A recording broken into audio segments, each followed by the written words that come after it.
The Seven Ages of Man, written by William Shakespeare, who was an English poet and dramatist. He was regarded, in fact, till this date, regarded as the greatest writer ever in the English language. His birthplace, Stratford upon Avon, is a natural heritage site visited by thousands of people each year.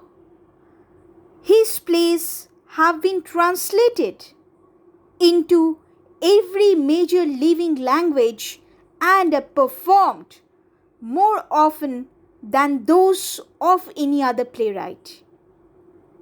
So, he was, better to say, the most influential personality ever in the world of English literature and language. The Seven Ages of Man. The title itself reveals that this poem is about seven stages or seven roles a person plays in his or her lifetime. Students, before going through the lines of this poem, I think so. Many of you have seen stages in different places where performers perform, or better to say, actors, actresses, singers perform.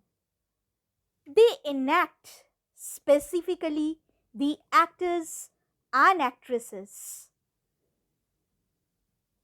They play different kinds of roles. If some of you have seen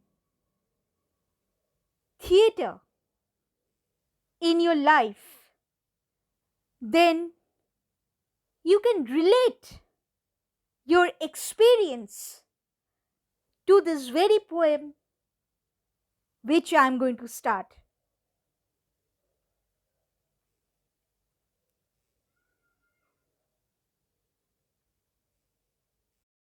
All the world's a stage, and all the men and women merely players.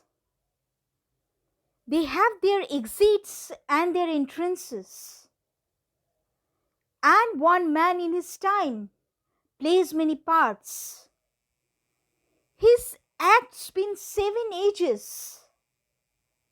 At first, the infant, mewling and pucking in the nurse's arms, and then the whining schoolboy with his satchel. So, students, this world has been compared to a stage.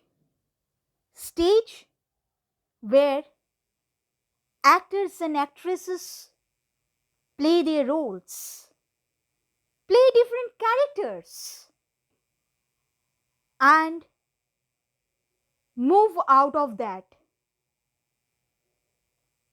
So, this very world, the nook and corner of this world, is compared to a stage.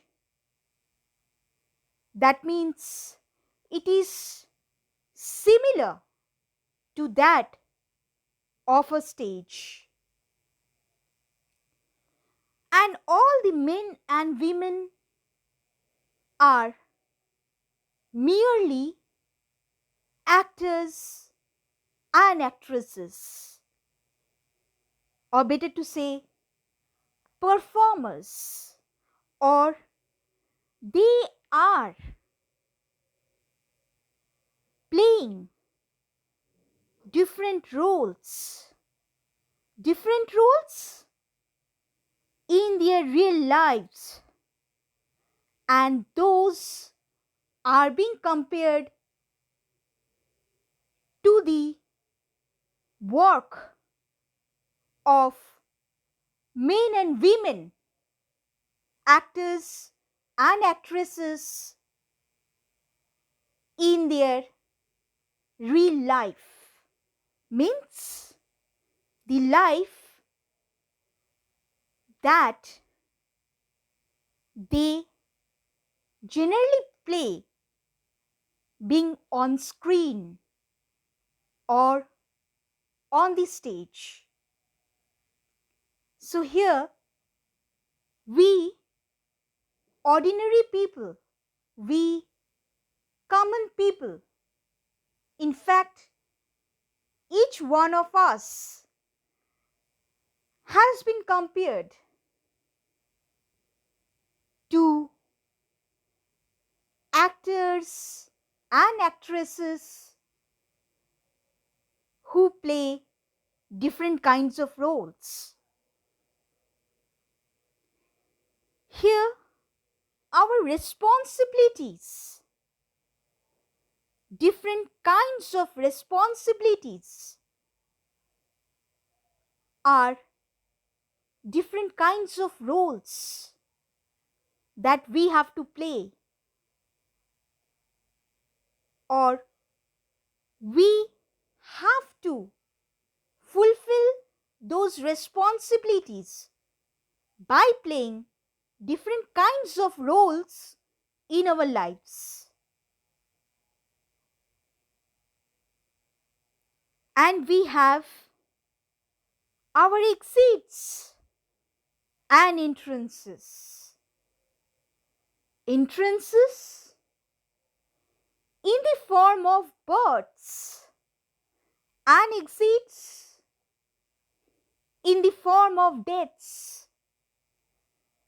So we come to this very world by taking birth, and we move out of this very world by meeting our inevitable deaths or death.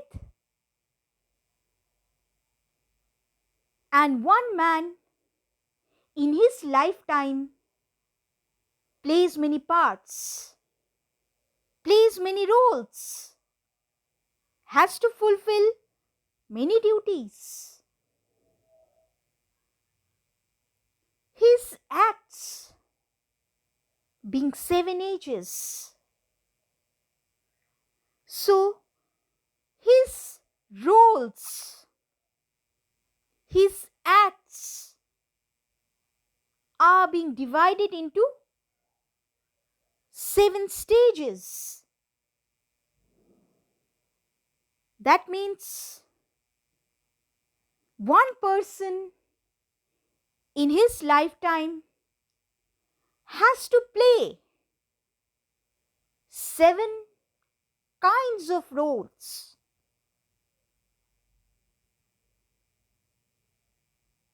Of which the first one is that of an infant. Infant, a baby, a small child, mewling, crying in his feeble voice or low tone, and pucking, vomiting in the nurse's arms. So after taking birth in this very world, in a hospital, he vomits, cries in the nurse's arms. The nurse who takes him or her in her lap,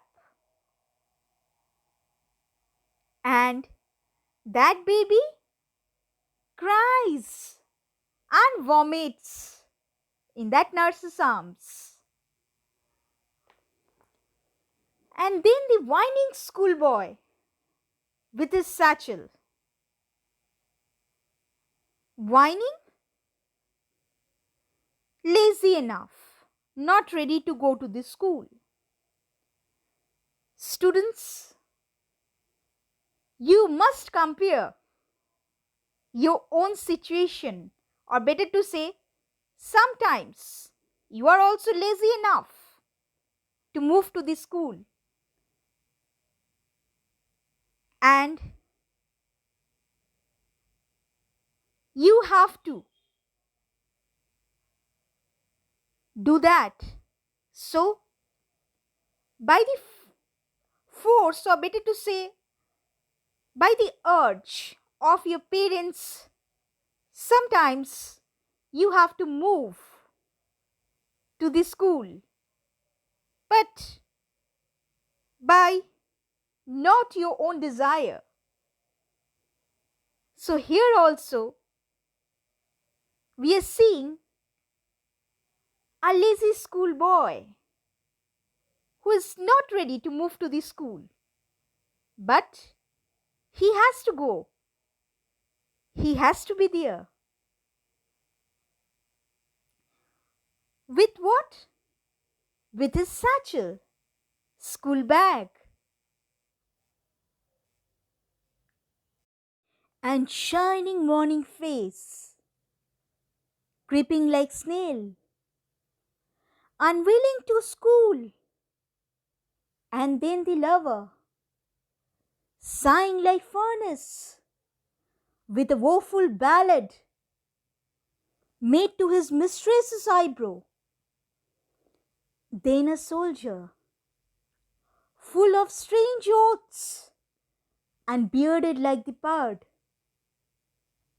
jealous in honor, sudden and quick in quarrel, seeking the bubble reputation, even in the cannon's mouth. And then the justice, in fair round belly, with good capon lined, with eyes severe, and beard of formal cut, and shining morning face, means his face was bright, full of glow, but he was creeping, moving with a slow pace, moving with a very slow speed, like that of a snail. Have you seen a snail, students? I hope that you have seen. And you have also seen how they move. They are very slow to move from one place to another. This boy is similar to that of a snail who creeps, who goes very slow, as he is not interested enough, and somehow he is forced to go to the school unwillingly. So, not by his own desire, but unwillingly, he moves to the school. And then the lover, sighing like furnace. Sighing, taking deep breaths, or warm breathe or breaths like furnace, like that of a furnace. Have you seen a burning furnace? Or better to say, somewhere, have you noticed any kind of furnace?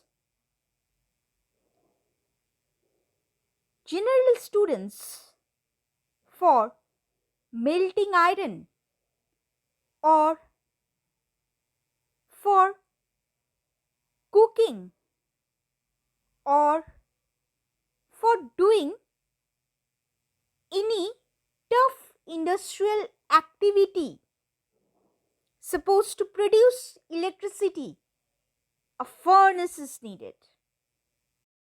With a awful ballad, awful, a very sad poem or a song narrating a story. Ballad means a poem or a song narrating a story. So, awful ballad, a very sad poem or a song narrating a story.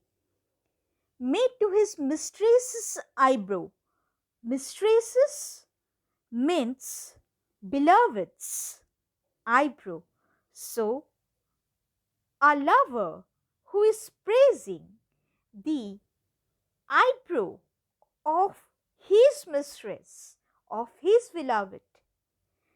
He writes poem on that. He writes a kind of, or he narrates something on that. And students, generally, our lover is supposed to be dejected. Dejected means he has been somehow rejected and he got depressed out of that situation. He is not happy enough.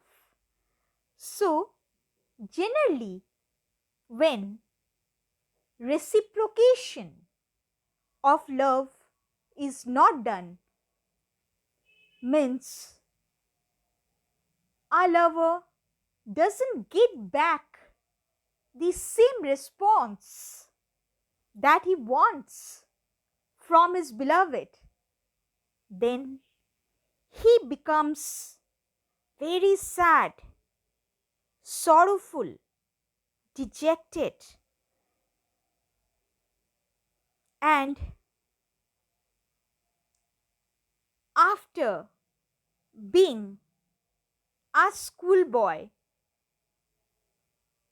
this stage is that of an adolescent boy who craves, who longs for love. Then the adulthood approaches, where he turns out to be a soldier full of strange oaths, means having or taking many great resolutions, doing many great or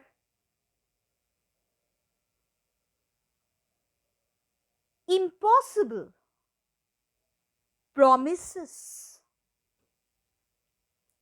and bearded like the bird, So he has beard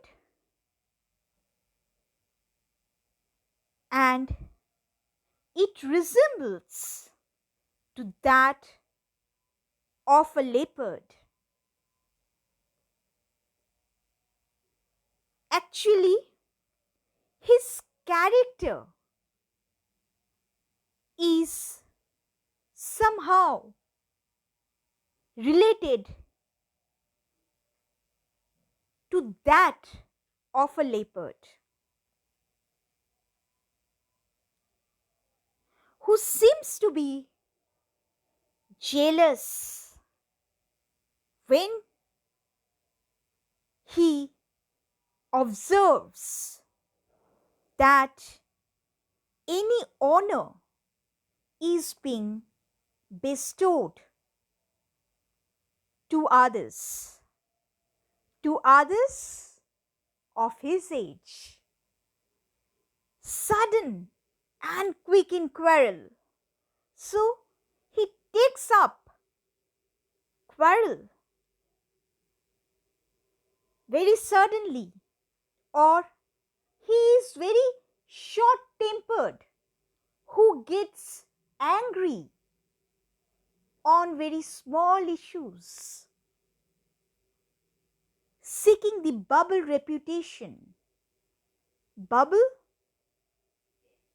temporary, short lived, reputation. Even in the cannon's mouth, cannon, a large heavy gun, earlier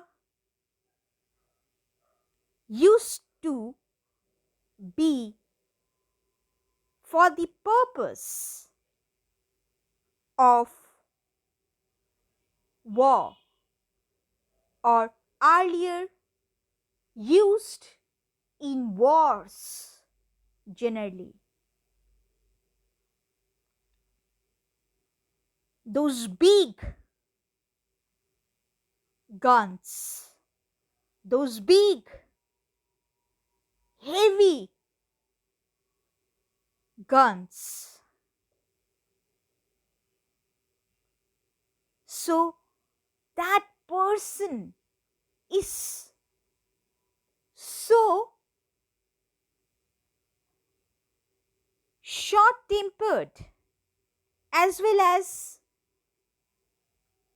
he craves,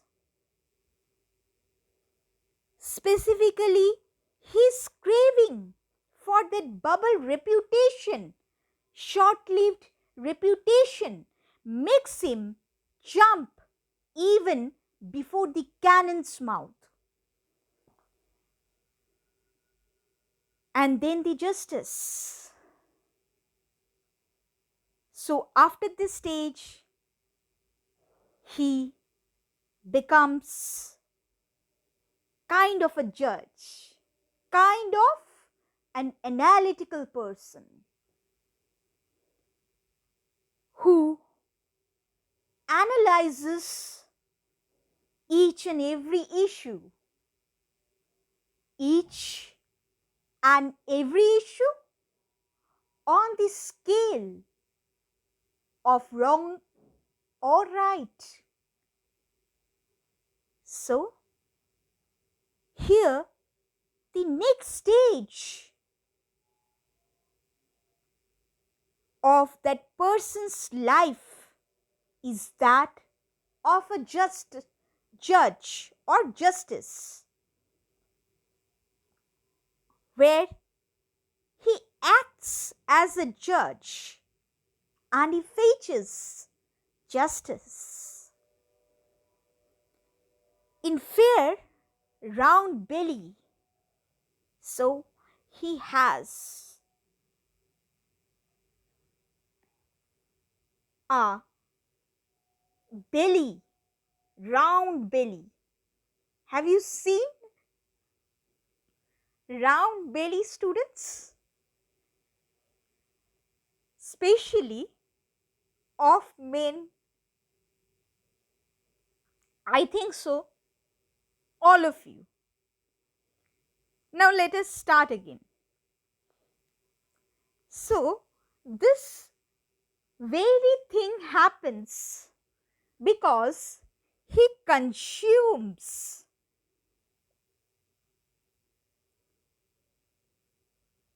excess amount of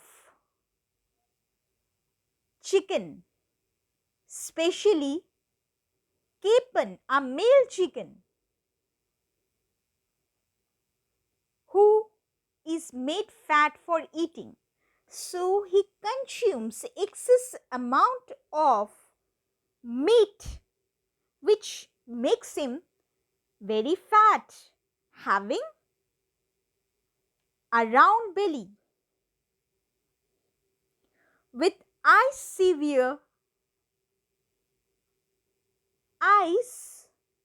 which are beholding many things, many looks, many kinds of analysis or different points of different issues, point of views.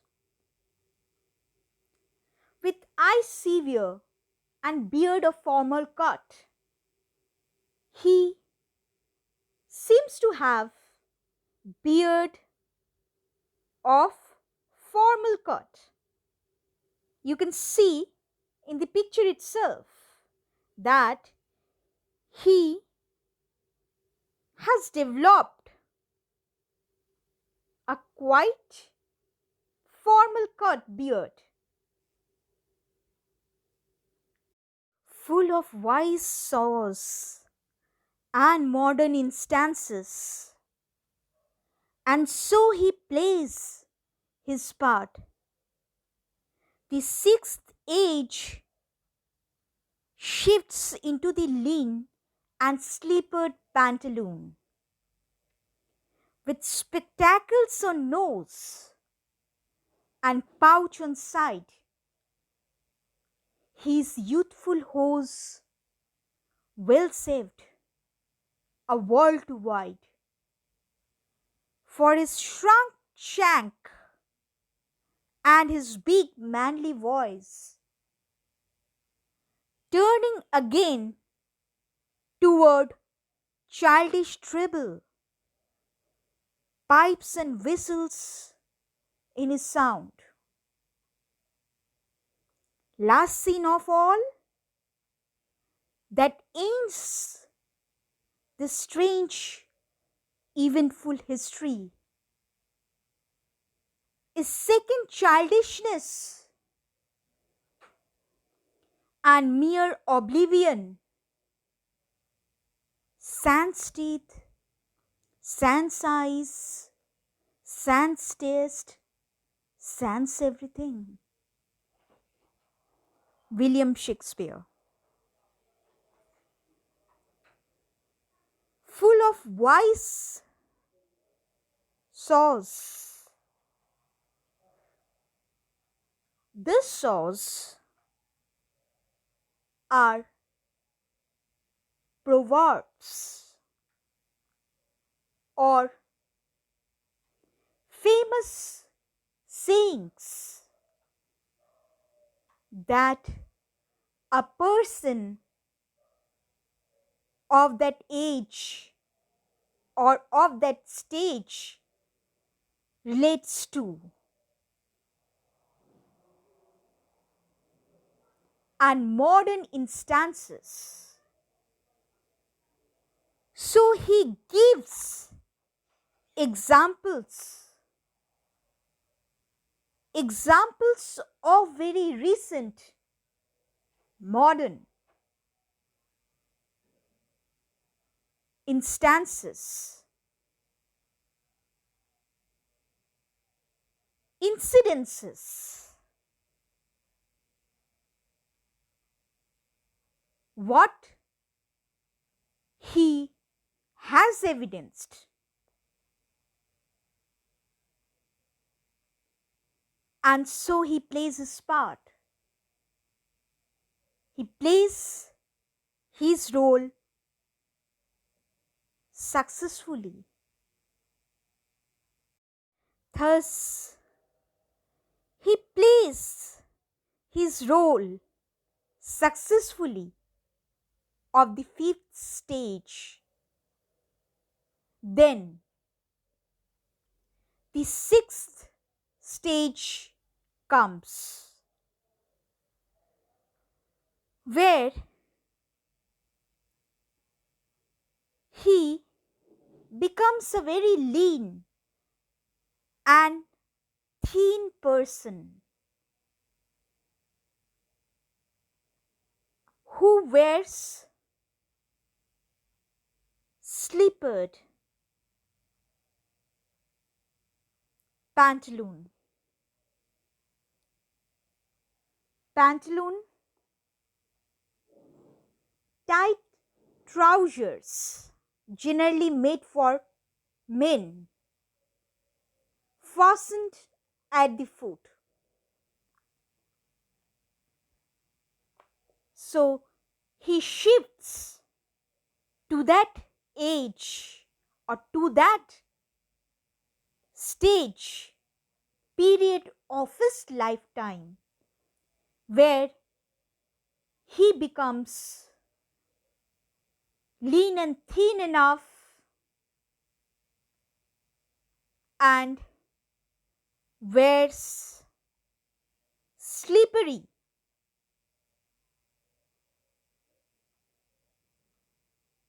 trousers, which are generally expected to be tight enough.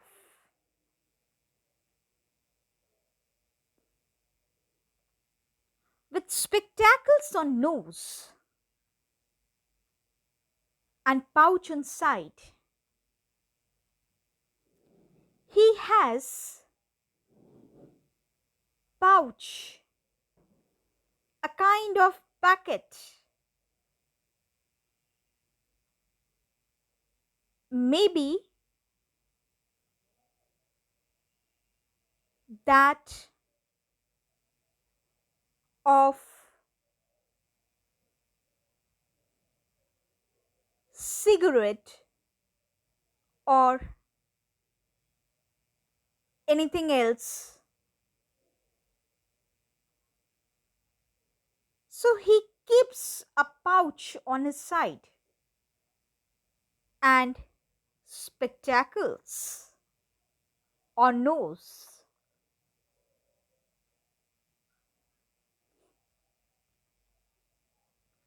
His youthful hose,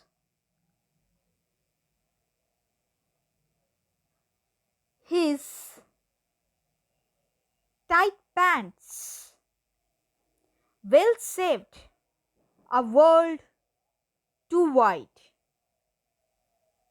For his shrunk shank and his big manly voice, turning again toward childish treble, pipes and whistles in his sound.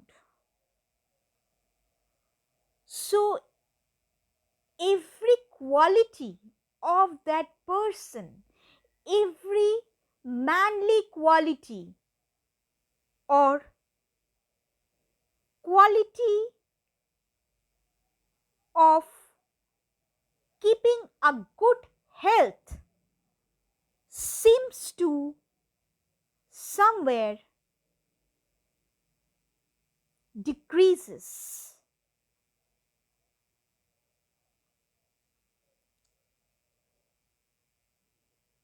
Shrunk shank, so his legs become shrunk, crippled, or he has or his folds increases of that of his skin, and he gradually becomes crippled. He gradually turns weak. He gradually loses his power, and his big manly voice and his strong voice, which he had once while he was young. So that quality of his voice seems to turn into childish treble. Childish treble? A high pitched voice, especially a boy's singing voice. So the quality becomes like that of a pipe or a whistle. Means his voice loses that force, loses that quality, loses that strong quality,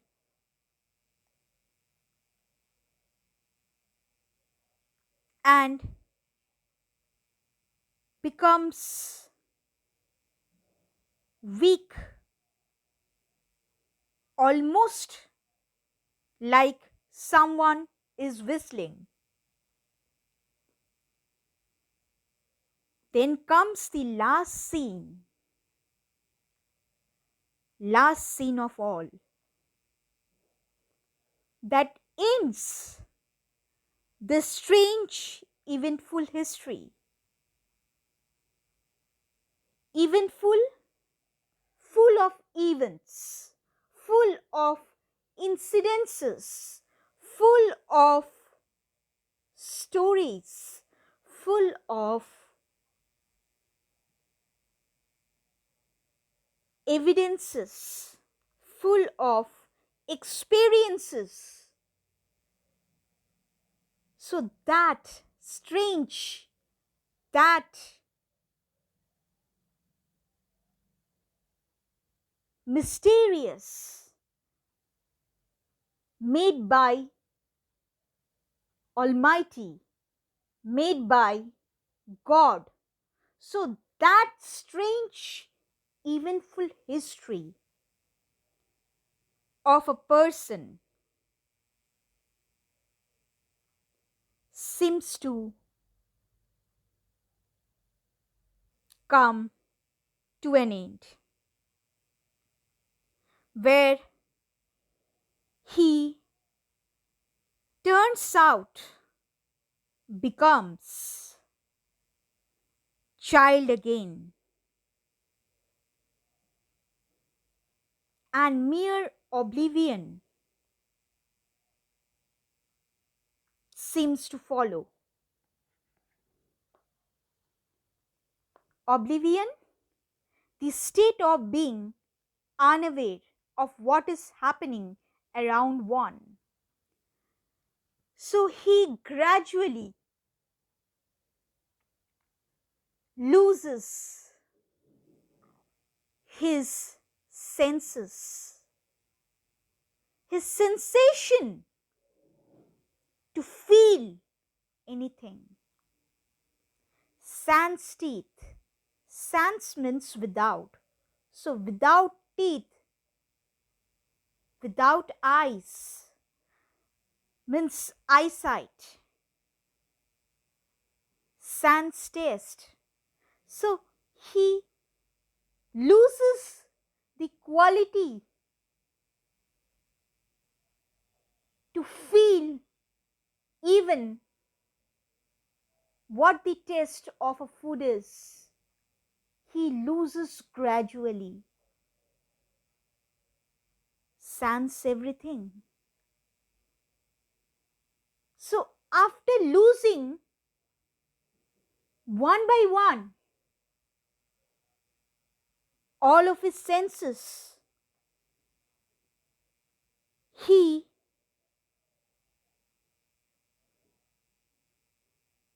loses everything. He meets his inevitable death at the end. So ultimately, he takes nothing with him, none of his senses. Gradually, his teeth fall, his eyes or eyesight turns weak. Taste, quality of tasting or sensation, sense to taste is lost, and ultimately he leaves this very world, leaves everything beyond him. Thank you, students.